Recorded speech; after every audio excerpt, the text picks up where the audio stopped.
we're live. Welcome to Tea with Mimi. Diane Wittry, I'm so delighted to see you. Great to see you. Great to be here.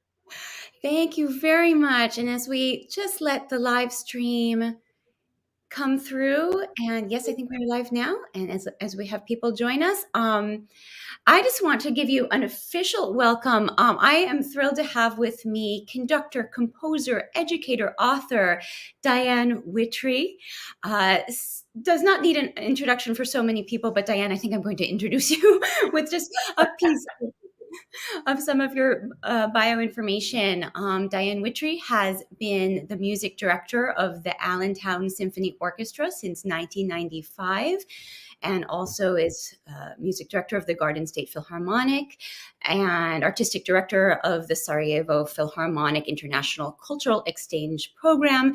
She has conducted orchestras throughout the United States, Europe, and Asia, including the LA Philharmonic, Houston Symphony, Milwaukee Symphony, at the Ojai Festival, and many others.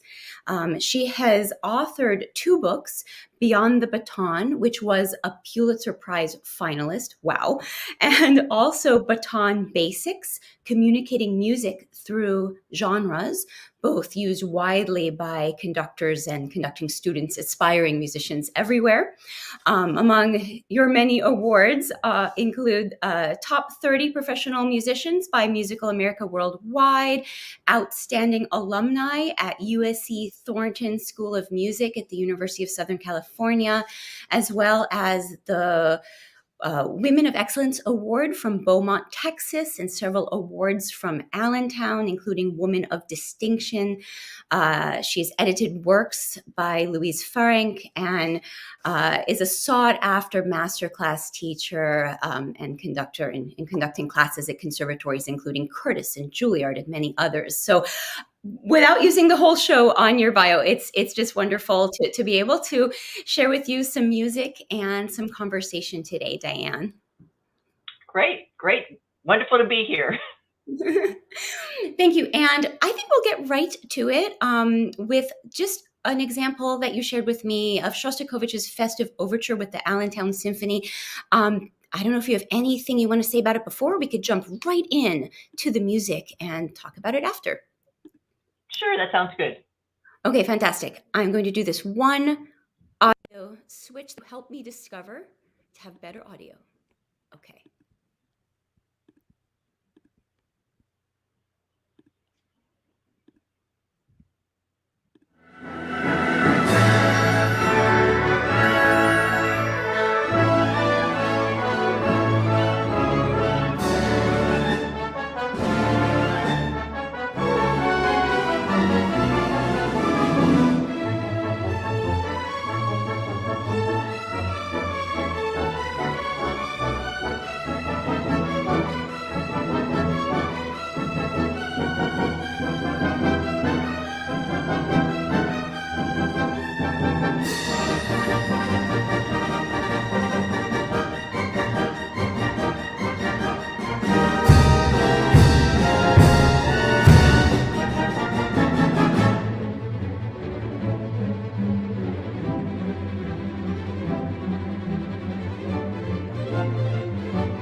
absolutely fun, Diane. I was completely dancing during that rousing performance.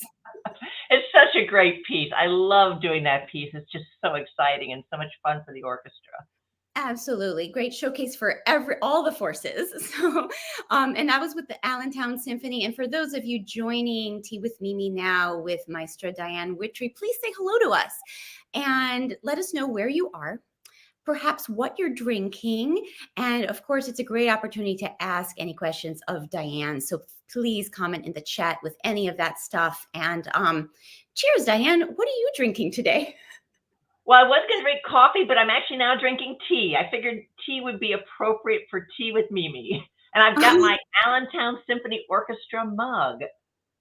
That is great. Well, I'm honored you've brought tea. I also love coffee, but right now it's tea time. I have some Darjeeling with milk in my Merida mug. I enjoy performing in Mexico. This was from a Nielsen concerto visit to Merida a while back. So yeah, That's cheers. Great. Cheers. And Rick Rosen is on. Oh, he's a wonderful choral conductor. And he says hello and that we don't want to know what he's drinking. Oh, it's okay. You can share, Rick. Maybe it's something a little stronger than tea. It could be. And oh, Nikki Silverstein, wonderful educator, is here drinking kombucha from New York. Welcome, Nikki. Saying hello.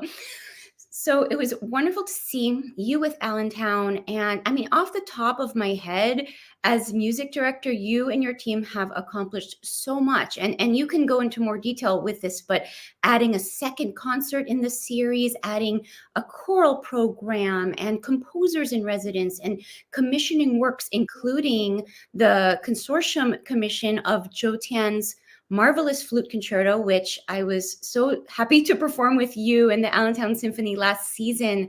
And I have to say, I mean, my visit to Allentown was so meaningful musically to play with you and the great orchestra, but such a success story to do 2 sold out shows, and just to see an orchestra that is so embraced by the community and so vibrant. At a time when, you know, a lot of arts organizations, orchestras are struggling. So kudos to you. Well, thank you. And one of my philosophies really is that the Allentown Symphony and orchestras that are regional orchestras, we really, our whole goal is to serve our community and to involve our community. So partnerships are very, very important to us, but also partnerships across the country, like the consortium, working with world-class composers and bringing them to Allentown so that the orchestra becomes a vehicle for reaching people and connecting people, both within our own community, but also the best of the best to bring them to perform with us. Well, I was really interested also just in terms of your El Sistema program at the Symphony. It's something close to my heart as I grew up as a Spanish speaker, and my Dolce Sueno ensemble has our Música en tus manos program to engage Latino communities in our home base of Philadelphia and to highlight chamber and popular music by Latin American and Latino composers. And it seems like you have a very active program there. Did you found that during your time? I did find, well, me and the board and the executive director, a lot of people work together to make these things happen. It really takes a team. But our program is in, I think, its 12th year. We have 130 students in the program that actually represent about 18 different schools. We go from kindergarten all the way through high school. And we are actually going to be expanding to another school site next year. So we'll be able to perhaps even double our enrollment. So we're going to be hiring more teachers.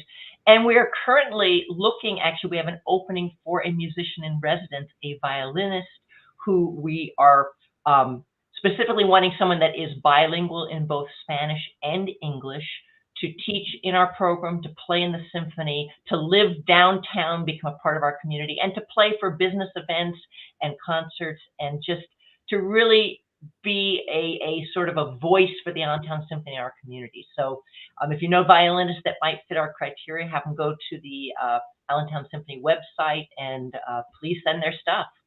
Well, that would be a great opportunity for someone to do. And of course, it takes a marvelous staff to achieve great things with an arts organization. And I see your development director, Jeff Harrington, just said hello. Hello, Jeff. Thanks for joining us. Diane, what is it like as a music director as well as a guest conductor? Or let's say, what is the difference? Of course, there are many differences, but to come up with ideas, to execute them with your staff, what are the most important things to be able to do that? Yeah, and one of the reasons I wrote my first book, Beyond the Baton, was to really help not only clarify the role of a music director as an artistic leader, but to help young conductors coming out of school to kind of know what their job was, because the job has changed tremendously.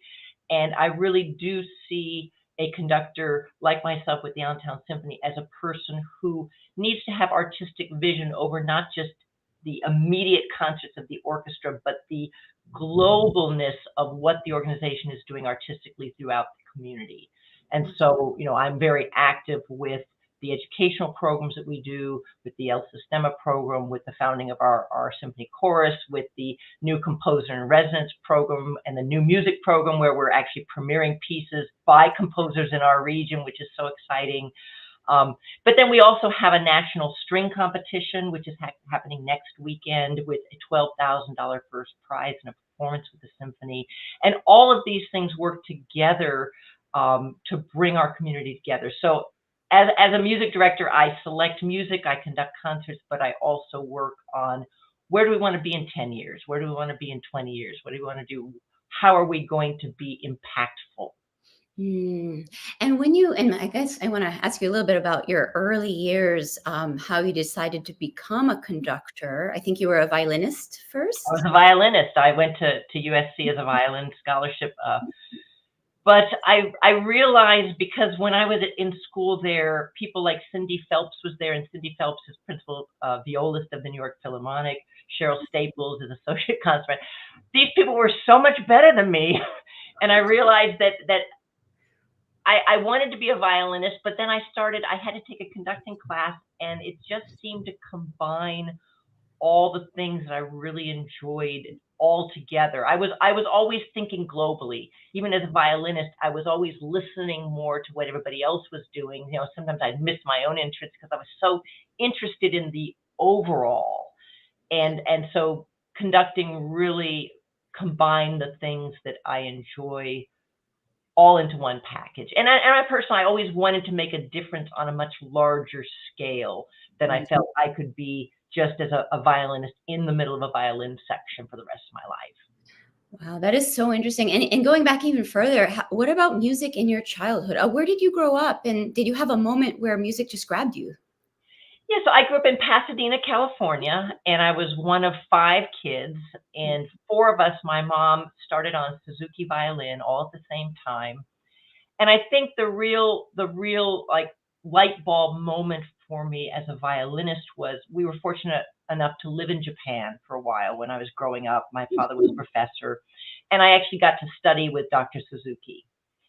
And I think that sort of lit a fire under me, so that when I came back, I was much, much more engaged as a violinist. I started actually practicing hard instead of just doing my minimum practice. And then I got into youth orchestras and was able to win some concerto competitions and, be the concert master. And once again, I like leadership roles. So that was very, inspiring for me. So, but I really think the studying with Suzuki was the turning point. And then I went on in music. And then the next turning point was when I was a junior, was when I took my first conducting course. And then I went, wow, this is like opened up a whole new world. Mm-hmm. Oh, that's fascinating. So I wonder, do you think your Suzuki training and that amazing experience meeting Suzuki himself inspired your education aspects later on, or? I think so, but I think it's also the sort of the teamwork that the Suzuki program, which is sort of the next step to a youth orchestra. Often kids don't get to be in a youth orchestra till they're older and they're able to play. Where with the Suzuki program, you're doing group things very early on. So you're meeting a lot of young students so it sort of became like a family. So you're doing music together. And I think that's sort of the difference in the study with that sometimes studying music can be very isolating. And once you get into a youth orchestra or some sort of program where you're with other students, that becomes a motivation unto itself, because you get that sort of friendly camaraderie, but also that friendly competition of what piece are you working on? And, oh, I'm working on this piece, and I can play this better than you, and I got first chair, and that type of stuff. And I think that can be very healthy for students to really motivate them to practice and move on in their studies. Yeah, well, that's just fascinating. I'm very interesting how early experiences in music create us as the musicians we are today, and especially seeing your multifaceted career. Honestly, it fascinates me, and I kind of identify as someone who performs and runs an organization and teaches and does scholarship. And so I'm just very inspired by what you do and your story. And I'm always just interested in how people find their creative kind of the home where you live, in your heart or in your mind as a musician. Yeah. So that's great. Let's have some more music. I'm really happy to share from our performance together. One of our two performances of Zhou Tian's concerto, written for me. And I'm, as I mentioned earlier, I'm just thrilled that you joined our consortium of 7 American orchestras that commissioned the work. And I have a selection of the 4th movement, so I thought I would just put that on, and then we could talk a little bit more about it. Sounds great. Sounds good. Here we go.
It was such a fun performance. You did such an amazing job. I mean, your technique, just every note, just crystal clear. Thank you so much, Diane. It's such a joy to play this amazing piece with you and the phenomenal orchestra. And I just had to leave the video to show Zhou Tian coming on after he wrote this great piece. So we see him in the video, but yeah.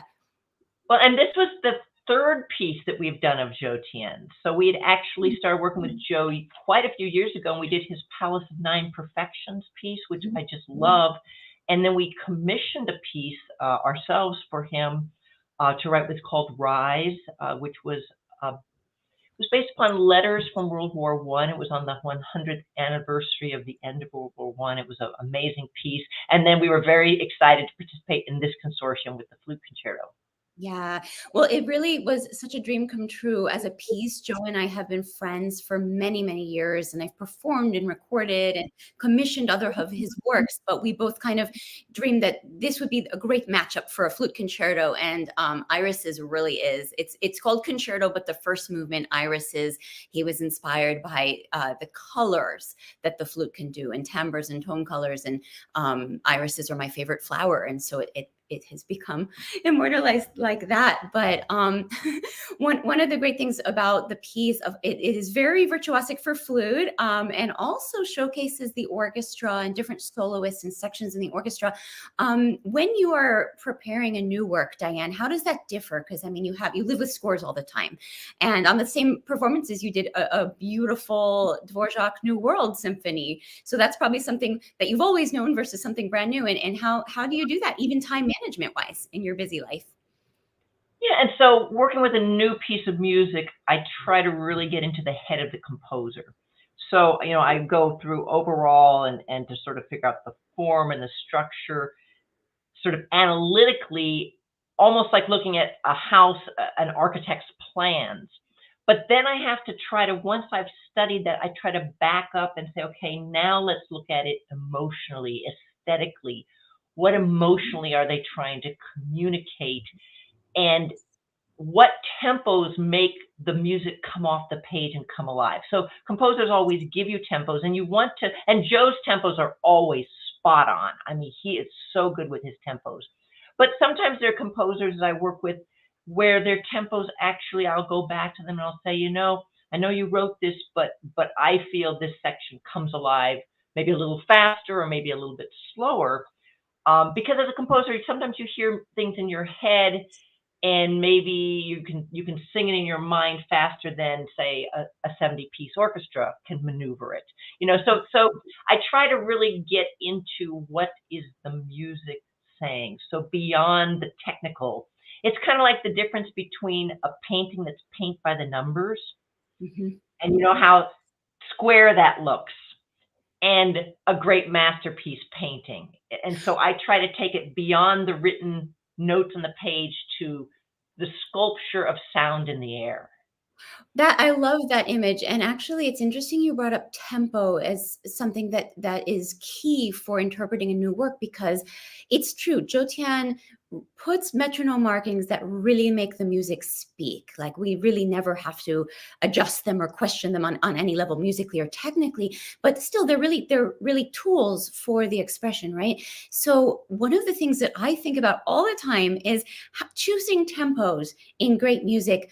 Let's say pre-metronome music, or where we're right, the whole controversy, do we know that Beethoven's metronome was accurate, that kind of thing. But like choosing tempos in Mozart and Bach is some of the hardest thing personally for me, because it's great music and it sounds good at different tempos, but what is the tempo? And when you have that power, the power of choice, it can feel like a big responsibility. So let me ask you that. What is your advice for those of us choosing tempi on the classic works of the repertoire that, for example, you lead as a conductor? So I always say, don't start at the beginning. So often you open a book, you start at the beginning. You need to delve into the work to find the spots that actually only work at one tempo, that come alive off the page at a certain tempo, and then you work out from those spots. So every piece has certain spots where when you get to that, you go, oh yeah, this is grooving. This is the right tempo. And then you figure, okay, how is this section related to other sections? And you work your way out, and it really becomes a puzzle.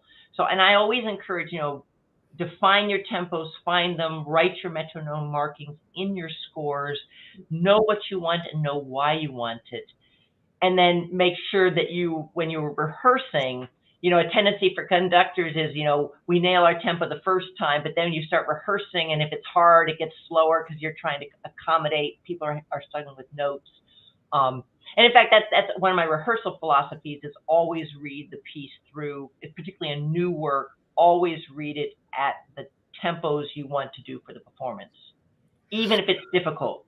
Drag people through it so that they feel how the piece is going to fit together and they know what the challenges are. And then you can take it apart and work a little slower if you need to, but always the first reading has to be at tempo.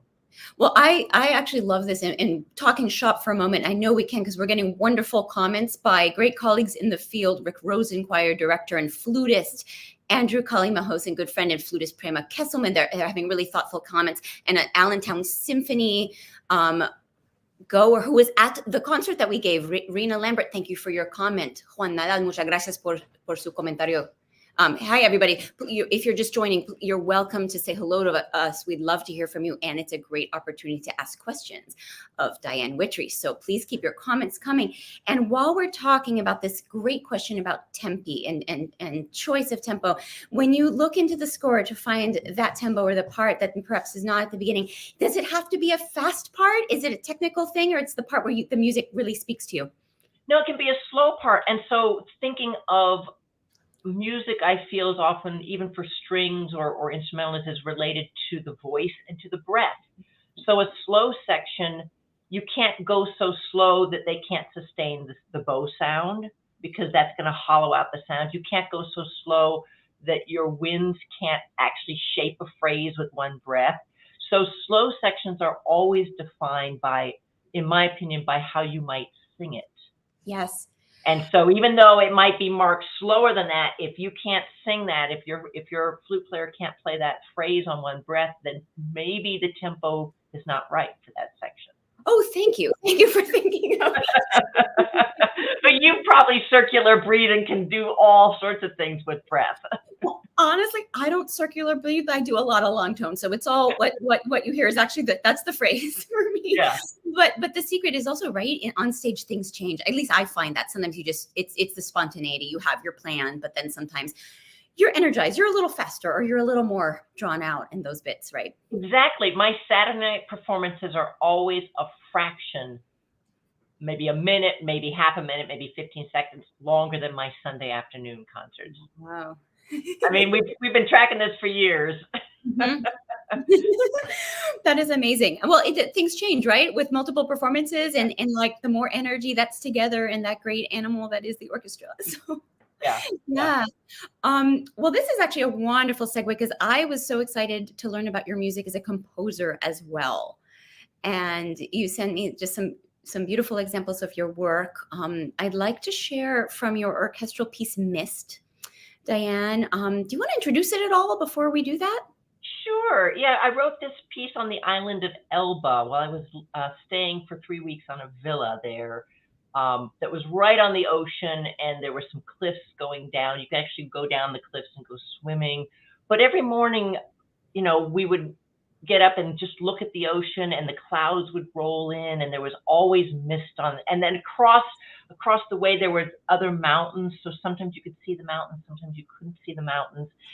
And I was there, on a project to write a piece, and this is my first piece of music. And I really felt that the music just came through me. I was trying to put into music the emotion and sort of capture the visual. But at the same time, there's a double secret to this piece in the fact that it also talks about mist in our life emotionally. And the fact that sometimes you're in a situation and you don't really know what to do, and things feel like they're kind of misty and foggy. And sometimes there's some angst in there where you're nervous and you don't really know what to do. but then the piece at the end, it does resolve. But there is a sort of a bittersweetness to this piece, a sort of inner reflectiveness to this piece. And so you have to think of it both as a physical sort of capturing, but also as an emotional capturing. Oh, I see. And we're going to hear an excerpt. Is it a tone poem? It's a one movement? So one movement, it's about 16 minutes long if you hear the real thing, or the whole thing. The other thing to listen for, and I think there might be a little bit in this, is I use unusual instruments. So a rain stick is relatively common. It's a bamboo stick that has beads and things in it and makes a shimmering sound. But I also use the pouring of water, and I wanted to capture that sound of the pouring of water. And I think there may be a little bit of that in this excerpt. If you hear something that sounds like, what is that? That might be pouring of water. That sounds great. Okay, well, I'm gonna play it. Mist by Diane Wittry for orchestra.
What a beautiful piece and atmosphere you create in the music, Diane. Beautiful. Oh, I'm so sorry. I muted you during the music. I think you're okay now. Oh, I think you heard a little bit of that water pouring right at the end. You know. Yes. I was thinking about the orchestral colors are so rich, and just how did you, in general, when you compose, do you conceive of a form? Do you work at the piano? Do you do a short score? Do you just, how does it come out? So for this piece particularly, I did a short score at the piano, but mostly I hear it in orchestral colors from the beginning. So I know some people come up with their melodies and then they later on decide what colors to give them. And I really hear the piece, and then my challenge is writing it down, because my brain thinks obviously faster than my hand can write. And I found, I'm not so computer savvy. And when I went there, I, had the Sibelius computer program to write the music down. And I spent about a whole day trying to figure out how to put one note in the right place on the program. So I landed up writing everything by hand, and I actually like that. I feel it's much more organic. I like the look of it on the page, the pencil look of all of these notes. Kind of like when you look at a Bach manuscript, it looks so much more emotional than the printed sort of sterile version. But I will tell people, if 200 years from now you find my handwritten manuscripts, don't think that that's the final say, because what happens is that I then get it put into the computer and I make other choices, and I never go back and correct the manuscript. So I start there and I keep those manuscripts, but eventually what's in the computer is the final. I see. Well, that does lead to some questions, right? There's one note in our Griffiths poem for flute and orchestra, flute and piano, that exists differently in different actual manuscripts plus publications. Right. Yeah, but more importantly, that really resonates with me, because working with living composers, I love to see any handwritten material that is there before it became engraved into the computer program. And then just, of course, playing any music from any part of the time. I mean, finding a manuscript, finding something in Mozart's hand or in Debussy's hand is extremely thrilling and helpful, really. Yeah, I think so. But we're lucky that we have the tools we have nowadays, but what I'm finding for some composers, and we have this wonderful composer program here, and Clarice Assad is our composer in residence for this year and coming up for next year. But what I'm finding is sometimes young composers are using the computer too much a tool to sort of cut and paste. And so, they write a section of, I can paste this motive here, I can paste it here. And I encourage people, if you are composing, get away from the computer and just really try to figure out what you want to say in your mind and on a piece of paper before you kind of get trapped into the help that the computer can give you, but also the crutch that it can be. Absolutely. Yeah. And actually, we have a comment from Jeff, beautiful flute piece. I don't want to say it. My worldview is a little flute centric, but there were really lovely flute parts in the piece. I have to tell you, there's a part at the end of another piece. I wrote a piece called Leaves, and there's a part at the end that I wrote really hard for the flute. And I remember the flutist, as they were practicing, saying, "Wow, this will probably get in those flute audition excerpts eventually." It could very well be, because those excerpt collections are expanding to include later pieces like John Williams. Something is in there from Star Wars. So yes, you could be in there soon with these parts. And actually, we have a question from Rena Lambert. Diane, will you compose Mimi's next performance piece with the ASO? That would be great. We have to find some time for me to write, but yes, that would be great. It'd be nice to write these. I think, because I love the sound of flute. Yeah, that would be so exciting for me. Absolutely. Well, that actually brings me to another question, just about being such a multifaceted artist. When you're not doing it, what do you like to do in your spare time? What is your pre-concert routine even? How do you get ready? How do you stay fit in every way for all the demands your professional life has on you? Yeah, because people forget, being a conductor is a very physical job. And it's funny when I'm not doing, in the summer, I do a lot of teaching, so less conducting, but a lot of teaching, which, uses a different type of process of your brain. But always in the fall, I have to kind of gear back up, because particularly if you're doing double rehearsals, you're standing for, 5-6 hours. And then even during the break, you often don't get to sit down because you're talking to musicians, you're dealing with other issues. So I find I do have to kind of drink a lot of water, make sure that I'm really exercising and keeping my body. And the big thing is I always try to get enough sleep. When I was younger, I didn't do that, and I was always getting sick. And as soon as I made that rule I need either 7.5 to 8 hours of sleep a night. And I don't apologize for that. Some people, they say, I only need 4 hours, and that's great if that's your body. But I found when I started getting 7.5 to 8 hours, I stopped getting sick. I had more energy, and that's what I need to keep to the schedule that I do. So I think it's important to know your own body. Yeah. Well, I think the research will back you up on that, that we all need sleep and that people are chronically undersleeping. So I think that's very good advice. But yeah, and what do you do? Well, this is a very open question. I think about this a lot because those of us, we're playing music, let's say, if we're performers or you're conducting, studying scores, composing. Do you ever just need to quiet the music in your head? What do you do to completely relax from it and refresh and recharge? Yeah, and it's interesting because I don't listen. I listen sometimes to things I'm going to be conducting, and then I reach a point where I don't listen to anything.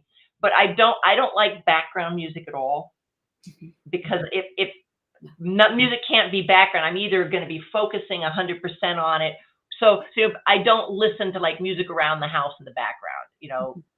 Um, so when I was younger, and something I would like to do more of once I find some time. Right now, I've got so many projects of books I want to write, music I want to write, and then concerts we're doing, and then new projects at the Allentown Symphony, and then the teaching. Um, but eventually, I actually was an artist when I was younger, and I did ceramic sculpture. And I would like to, when I have some time, get back into that, because I feel that artistic tug pulling at me as another means of expression. But I think I like anything that's creative. I used to write poetry, and I'd like to return to a little bit of that. I actually have some songs that I would like to finish composing to go with some poetry I've already written. So I guess most of my projects are parallel to my interest in music, but sort of just different facets of it. That's fascinating. I mean, so many outlets. And I was thinking right before you said that, it seems like the creativity is what charges the creativity for Yeah, you, or which exactly. I can sort of relate. And also in terms of having goals or long-term projects, I love writing on music and history. Actually, after Curtis, I had done my master's in history at the University of Pennsylvania, and many scholarly projects growing out of my master's thesis on Debussy, which is perfect as a flutist. So I really am always relishing the fact that I can be learning and connecting music with scholarship and with history and other art forms. Art history and literature is so important to that, and kind of works. We like to draw on different disciplines in our projects for Dolce Suono Ensemble as well, and commissioning. But it's so interesting that you do that with your editing of Ferenc's works as well, and just seeking about what drew you to her works. There's a trio that we like to perform for flute, cello, and piano by her, so I just wanted to ask you specifically about that. Well, yeah, until the pandemic, she was a composer I was not aware of, Louise Fran. She lived in the early 1800s. She was the first and only woman for like 30 years on the faculty of the Paris Conservatory. I mean, just a remarkable woman, and had her works published. She also toured. And so when I first discovered, both her symphonies and her overtures, I just said, this is music that should be played. And so I made my own editions, because it was difficult to get the editions from Europe. And I wanted for people to be able to play her works in the United States. And I view my editions as more I will honestly say mine are not scholarly editions, they're practical editions. So if things were for clarinet and C, I took it out of that and put it into B flat or A, so that a youth orchestra could play it, a community orchestra. My goal is to get the music performed, and to be able to help a composer that has sort of been lost a little bit be rediscovered. Mm-hmm. Was something that I was really excited about. So there are a couple other composers I'm beginning to find that also are lost, and so I'm looking at making my own editions of different things. And also, one of the things I like to do, particularly with the Franck overtures, was to even up some of the articulations and things. Composers write very quickly, and when you look at the manuscript, and maybe they put this crescendo in the first time it appears, but they forgot to put it in the second time. So you have to analyze what is the intent, and what was the style period of the time period, and not just always go on, well, it's not there, so she didn't want it. Now that I compose, I totally understand that you write very quickly, and just because you put 4 dots here and you didn't put 4 dots here doesn't mean you didn't want the 4 dots. It's that you just assume the person would know, or that you would remember, and when you're going to go back. Yeah. Yeah. So No, everything informs everything else. yes, and I mean, there's different definitely like different vocabularies of each composer in different time periods, of course. And you try to find their vocabulary. Yeah. So looking back, you play music of all times, you compose music, you commission a lot of music, all different styles. How do you think the future, you had mentioned at one point, right, if someone finds a score 300 years from now in a different context, but in general, how do you think the future will judge today's music? It's a very interesting question. I think actually a lot of today's music that continues on may land up being suites from film music, because just like in opera was the entertainment of the day, and we now play so many opera overtures, so many opera arias, so many suites from opera. And when you look at what is the entertainment sort of crosses all demographics in definitely the United States, but I think around the world, a lot of that is film music. And so I think John Williams will be played just like we play Johann Strauss and waltzes of that era. I think the John Williams film music.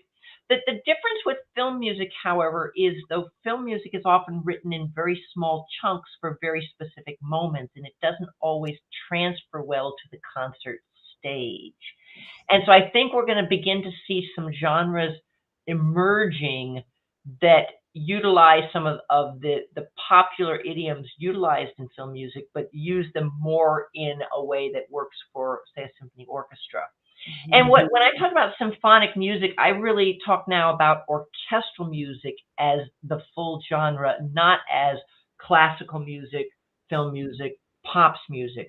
I think we're beginning to see great crossover, and we did a concert this morning for young people in the Lehigh Valley, and we opened with Dvorak and we ended with Sing, Sing, Sing, and everything was given equal value as music that we wanted people to hear an orchestra play and hear an orchestra play well. And so orchestras now have to be trained, the musicians have to be trained in such a diversity of styles. So we had a piece by Florence Price. We had a piece by Johann and Joseph Strauss. We had quite a variety of repertoire and the ability for the orchestra to change its interpretive style for each of those pieces. Well, I love the point about just what is popular at any given time shifts. And of course, just the centrality of movie music, not to mention what I grew up on, old movies from the 40s and classic Hollywood with great music by Max Steiner, Franz Waxman, Miklos Rozsa. Yeah. So many, of course. Exactly. And we're rediscovering those and those are becoming into the core repertoire, some of that music. But I also think that there are certain composers that are living today that music will be played in the future. And, and I think in different situations, different types of repertoire is going to be played. So, I always, when I select pieces to be performed and composers that I champion, I look for music. One, it has to be well crafted. So it has to be where the orchestra, it can play it and it's going to play down great, that they know how to write for the orchestra. But then what I'm really drawn to is not defining a musical style or a musical communication or language. I'm drawn to who is able to evoke an emotional response from me and from my audience. And to me, great music will impact us, whether you understand how it's created or not. It will communicate an emotional response. And that's what I think that is the music that will live in the future. I think that's eloquently expressed. I totally share that because in my work doing outreach to sometimes students who've never heard any classical music, or doing that with my ensemble. And of course, we talked about how very active you are at the helm of Allentown Symphony with the educational programs in El Sistema. It seems like I've never felt that anyone has a bias against classical music or older art forms. It's the most universal form of communication without words, in diverse styles, as you're saying, and the ability to connect emotionally. What would be some of your advice, or I guess following your lead, but your advice for colleagues who want to seek to reach out to new generations who see, the the dwindling audiences and the articles about them and that kind of thing? Like, what do you think we can all do to support and preserve this great music? Yeah, so a lot of it is the packaging. There are certain stigmas of, what is it like to go to a classical concert. So, we talk about even as simple as changing the venue. Sometimes people feel a little stifled to be stuck in a row where they can't stretch their legs out, and if they want to go to the bathroom, they can't get out. So, I think orchestras should be, and we try to do this experiment with doing concerts in different types of venues, outdoor concerts, concerts in a big space where you can have tables and sit with maybe a glass of wine and enjoy the music. I think sometimes how we wrap the package. And then I think I always talk at my concerts. And, if you haven't been to an Allentown Symphony concert and you've gone to other concerts, years ago, I started doing this 25 years ago before people were talking at classical concerts. People talked at Pop's concerts. They didn't talk at classical. I talk at all my concerts because I want to share what I'm excited about the music. And I want to give people a roadmap of the journey in that concert, where we're going, why I put these pieces together, what I'm excited about.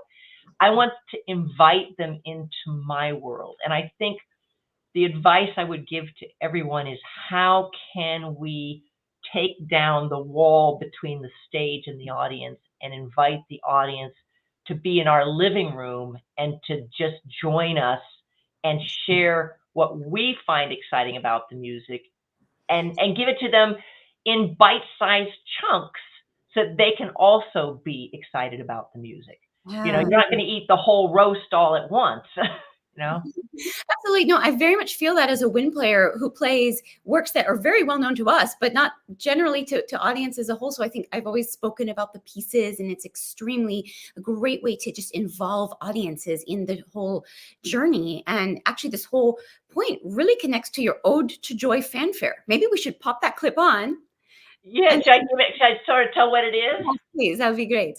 Yeah, so I wrote the Ode to Joy fanfare. We're actually going to be playing this in Allentown in April with our El Sistema students. And I wrote the piece for a couple reasons. One is, people go to a Beethoven 9 concert and they know the Ode to Joy, and they come and they're listening and they're listening, and they're about 5 minutes in, and they're looking at their neighbor going like, well, where's the Ode to Joy? I don't recognize this piece. Well, I came here to hear the Ode to Joy. I mean, I came to hear Beethoven's Ninth. What is this? Because in Beethoven's Ninth Symphony, there are 3 movements that happen before you get to the wonderful theme that everybody knows and loves. And also the fact that as an elementary student, I learned the melody of the Ode to Joy. So it's part of the culture of young students. So I wrote a overture fanfare 5 minutes long to precede a Beethoven 9 concert that featured our El Sistema students. And I call it Beethoven 9 in a blender. I took all the melodies from all the different movements and I superimposed them on top of each other. And you get little clips and little glimpses of it. But then about 2/3 of the way through the piece, the orchestra stops and the El Sistema students on their small instruments with their childlike sound play the Ode to Joy. So the first time you get to hear it is through the eyes of a child. And then the piece builds up and ends with this wonderful flurry, which includes glockenspiel, which Beethoven would probably rolling in his grave. And I have the second theme, the movement of the second theme transposed into the major, superimposed upon the melody. But it's just really a lot of fun. It is. Let's share.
That is a lot of fun, Diane. I think everyone's going to love it, and the kids will love it. But even people like me, gee, that sounds familiar. Exactly. Well, you hear all the better you know the piece, the more you go, oh, there's that theme, oh, there's that theme, and right where it faded out was where the student string group will play, and they'll play through the whole Overture Fanfare, and then we'll gradually join them, throw a few more of those themes in there, and have a triumphant ending. But just a lot of fun. Absolutely. It's a great way to kind of enter that masterpiece for everybody, including young people. So before we invite some folks to our upcoming events, I just wanted to mention something to you. Nadia Boulanger, probably the most important composition teacher possibly of all time, the first woman to conduct major orchestras, including the Boston Symphony, said in an interview, actually, when she was conducting BSO, something like, I've been a woman for just over 50 years, and my initial astonishment has worn off. But when it comes to conducting an orchestra, I don't think that sex plays any part in that. So that's my paraphrase of Nadia Boulanger. And I'm just wondering if you could speak a little bit about being a major conductor who happens to be a woman. I think my astonishment at being one too has worn off, but just whether you had role models who did what you did, but as women, as you entered the field as kind of a pioneer in a way as well. So yeah, it's interesting, and I still get people coming up. I just had somebody a month ago come up and said I was the first woman conductor they had ever seen, and that, to me, that still amazes me. And I remember one time I got asked a question, well, what's it feel like to be a woman conductor? And I said to them, I haven't been anything else, so I'm not sure what it's. But my whole thing is, I think I was very naive when I was entering the field, which was, I think, a blessing, because it never occurred to me that it should or would have been difficult. And so I was just very blessed that I grew up at a time where the doors were beginning to open, and where I was able to get my hands on orchestras at a young enough age to really learn and grow. Mm-hmm. And so I always, the people that get jobs get better, because, I always pity the first time a conductor conducts a piece with any orchestra, no matter how great a conductor is and how great the orchestra is, because you're always learning the first time through anything. But if you get an orchestra, you get more concerts, you can practice, you get better, you learn from your mistakes, you keep growing.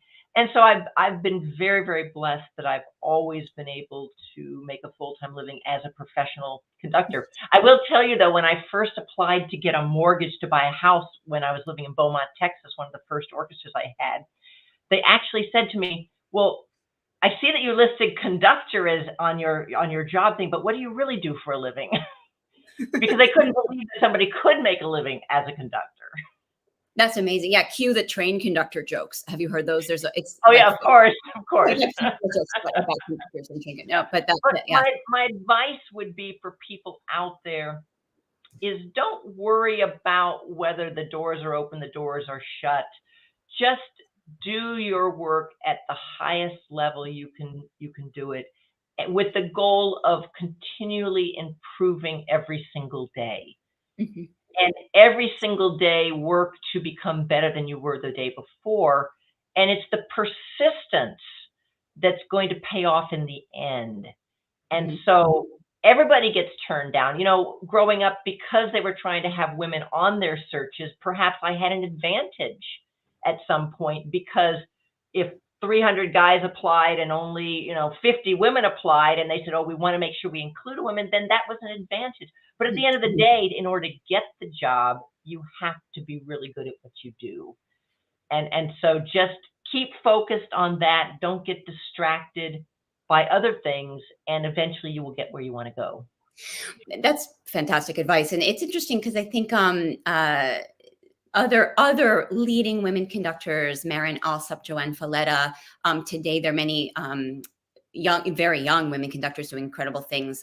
Karina Kanellakis and Malwitz. There's many that I'm not even can't even name. But do you think that in a way there's more attention on gender today than there was a few decades ago, let's say?